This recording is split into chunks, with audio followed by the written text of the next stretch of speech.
Hello friends, मैं हूं विकास आनंद और आप देख रहे हैं आपका अपना यूट्यूब चैनल विकास आनंद एकेडमी। आज फिर से हम हाजिर हुए हैं आपके समक्ष समान अध्ययन का एक प्रैक्टिस सेट लेके, जिसमें साइंस के क्वेश्चंस हैं और ये आपके लिए निश्चित तौर पर बहुत ही लाभदायक सिद्ध होंगे आगामी आने वाली जितनी भी परीक्षाएं हैं उसके दृष्टिकोण से। तो चलिए बिना देरी के पहला क्वेश्चन देखते हैं। निम्नलिखित में से कौन सी मूल भौतिक राशि है? ऑप्शन ए बल, बी वेग, सी विद्युत धारा, डी कार्य। या इनमें से कोई नहीं है उपयुक्त में से एक से अधिक। तो इसका जो उत्तर होगा ये हो जाएगा सी, विद्युत धारा। मूल भौतिक राशि है तो विद्युत धारा जो है मूल भौतिक राशि है।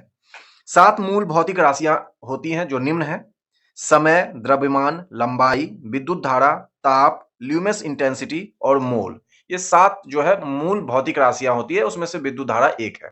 तो चलिए नेक्स्ट देखते हैं।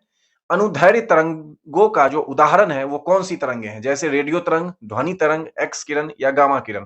तो इसका उत्तर होगा बी, ध्वनि तरंग जो है अनुदैर्ध्य तरंग का उदाहरण है।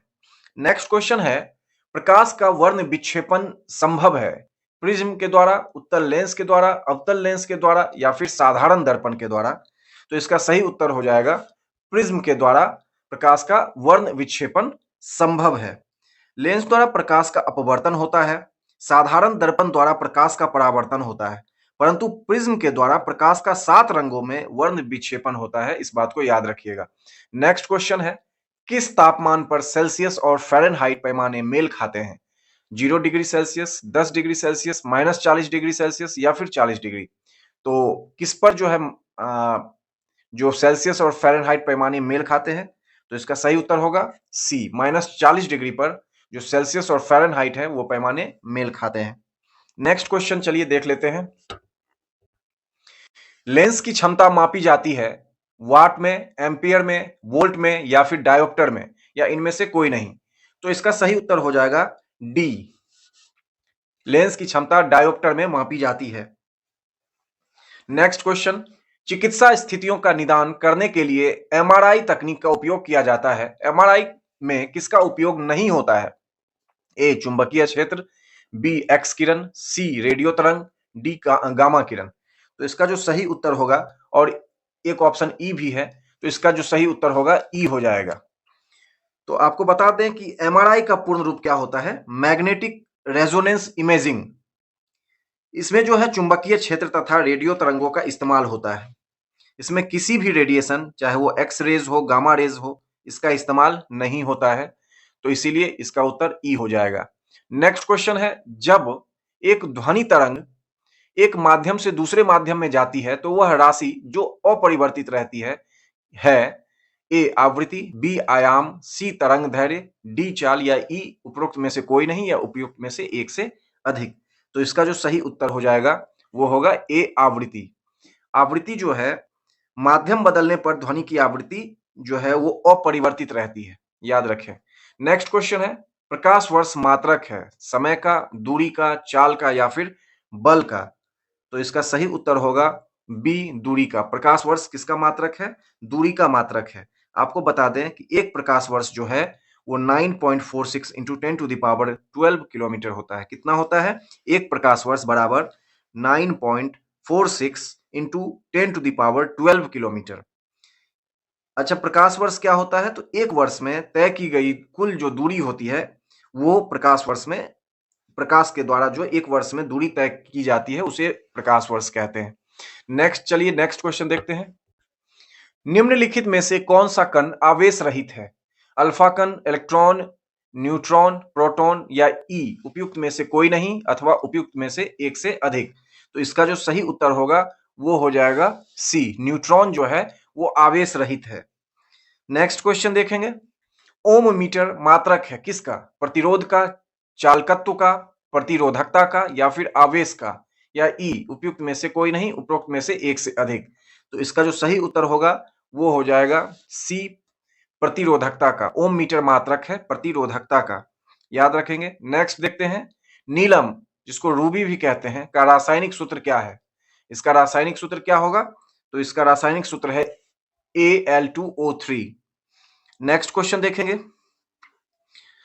अच्छा, नीलम के बारे में एक चीज जान जाइए कि नीलम का जो रासायनिक सूत्र Al2O3 है और इसको जो है एक कॉमन भाषा में ब्लू सेफायर भी कहा जाता है। क्या कहा जाता है इसे? ब्लू सेफायर भी कहा जाता है। और अ, अगर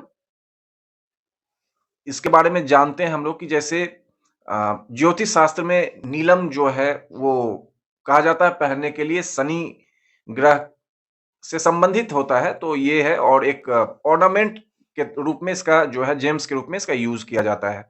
नेक्स्ट देखते हैं, पेट्रोल की गुणवत्ता को व्यक्त किया जाता है ए सीटेन संख्या द्वारा, बी ऑक्टेन संख्या द्वारा, सी ब्यूटेन संख्या द्वारा, या फिर डी रेनॉल्ट संख्या द्वारा, या फिर ई ऑप्शन। तो इसका जो सही उत्तर होगा वो हो जाएगा बी ऑक्टेन संख्या द्वारा। पेट्रोल की गुणवत्ता को ऑक्टेन संख्या से हम लोग क्या करते हैं? व्यक्त करते हैं। वहीं डीजल की जो गुणवत्ता है उसको सीटेन संख्या के द्वारा व्यक्त किया जाता है। याद रखेंगे, पेट्रोल की गुणवत्ता को ऑक्टेन संख्या के द्वारा व्यक्त किया जाता है, जबकि डीजल की गुणवत्ता को सीटेन संख्या के द्वारा व्यक्त किया जाता है।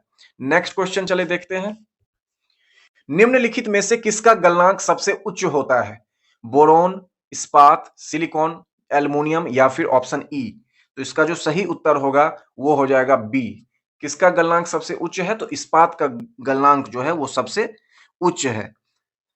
नेक्स्ट चलिए देखते हैं, एंटीबायोटिक दवा का उदाहरण है एस्पिरिन, पैरासीटामोल, क्लोरोक्वीन, या फिर पेनिसिलिन। तो इसका जो सही उत्तर होगा वो हो जाएगा डी। पेनिसिलिन जो है एंटीबायोटिक दवा का उदाहरण है। ये जो है बैक्टीरिया यानी कि जीवाणु को मार देता है या उसके विकास को रोकता है। वहीं अगर एस्पिरिन की बात की जाए तो एस्पिरिन जो है एनाल्जेसिक दवा का उदाहरण है। इसका उपयोग दर्द निवारक के रूप में किया जाता है। अगर हम पैरासीटामोल की बात करें तो ये एंटीपायरेटिक्स दवा का उदाहरण है। इसका उपयोग शरीर के उच्च ताप यानी कि बुखार तथा पीड़ा कम करने के लिए किया जाता है। एज अ पेन किलर और बुखार के लिए पैरासीटामोल का उपयोग करते हैं। अगर हम बात करें क्लोरोक्विन की तो क्लोरोक्विन भी एक एंटीपायरेटिक्स दवा का ही उदाहरण है जिसका उपयोग मलेरिया के उपचार के लिए करते हैं। किसके उपचार के लिए? मलेरिया के उपचार के लिए किया जाता है। चलिए नेक्स्ट देखिए, सीएनजी का मुख्य घटक क्या है? CO2, N2, H2, या CH4, या ई ऑप्शन।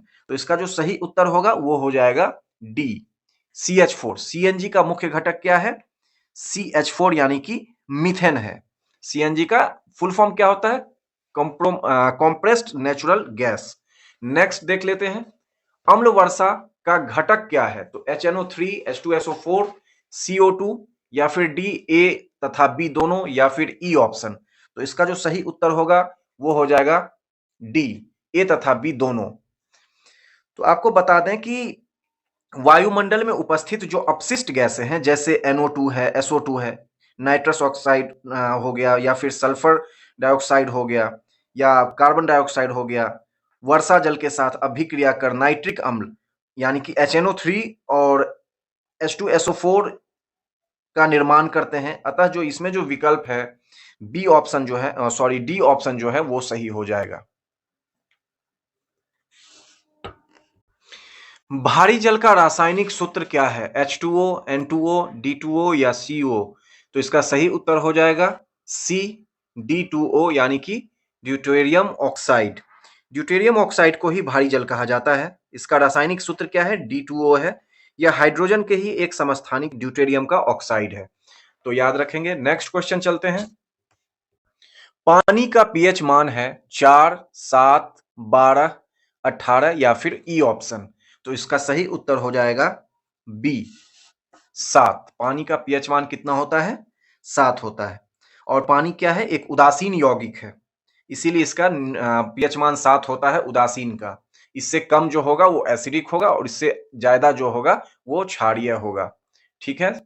उसके बाद नेक्स्ट देखते हैं, वर्ष 2019 में रसायन क्षेत्र में किसको विकसित करने के लिए नोबेल पुरस्कार दिया गया था? LED, LCD, lithium ion battery, या एमआरआई, या फिर ऑप्शन ई।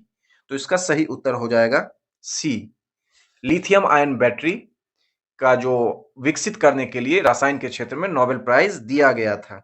और ये किसको दिया गया था ये भी जान लेते हैं, जॉन बी गुडेनफ, स्टैनले वाइटिंगहम तथा आकेरा योशिनो को, जो सम्मिलित रूप से लिथियम आयन बैटरी को विकसित करने के लिए ये नोबेल पुरस्कार जो है प्रदान किया गया था।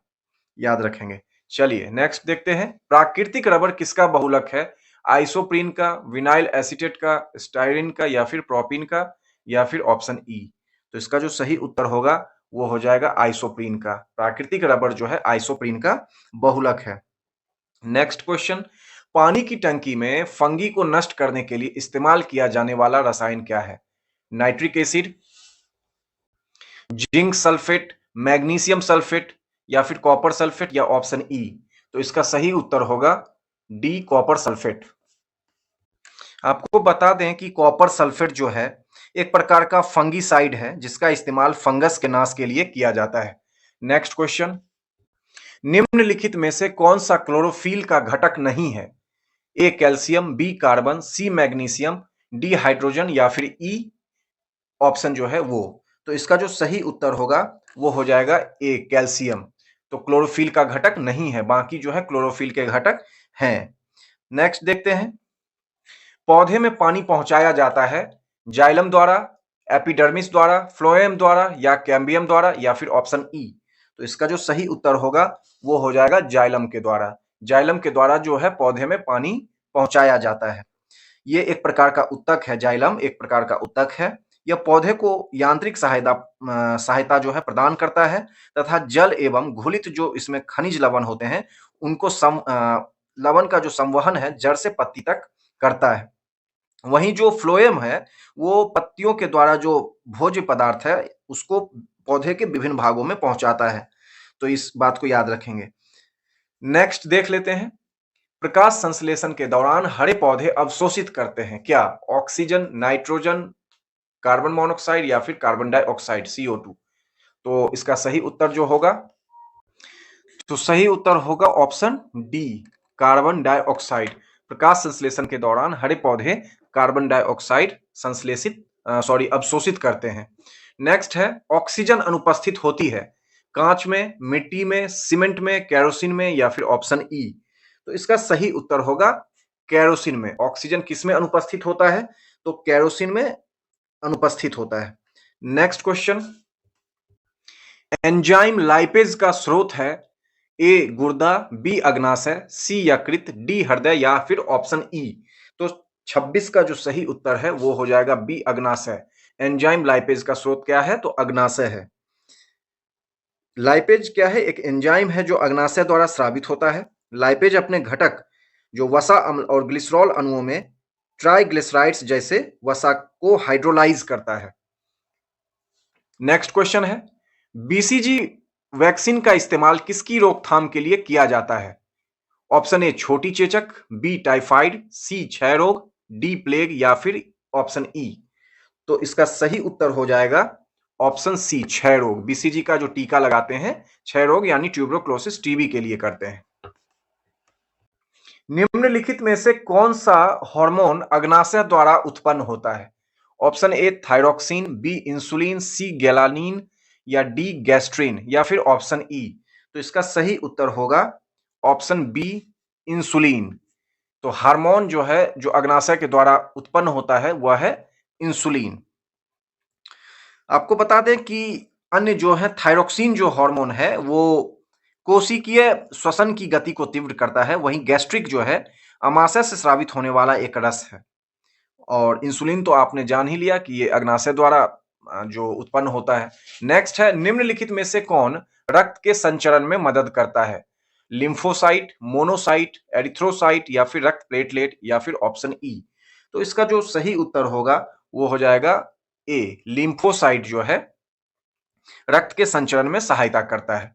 नेक्स्ट है एंड द लास्ट, अंगोरा ऊन किससे निकाला जाता है? खरगोश, लोमड़ी, बकरी, या फिर भेड़। तो इसका जो सही उत्तर होगा वो हो जाएगा खरगोश। अंगोरा ऊन जो है वो खरगोश से प्राप्त किए जाते हैं, खरगोश के रोए से। तो चलिए, मुझे लगता है कि आपको हमारा यह प्रयास पसंद आया होगा। अगर पसंद आता है तो हमारे चैनल को लाइक एंड सब्सक्राइब करें। Thank you very much. Good bye.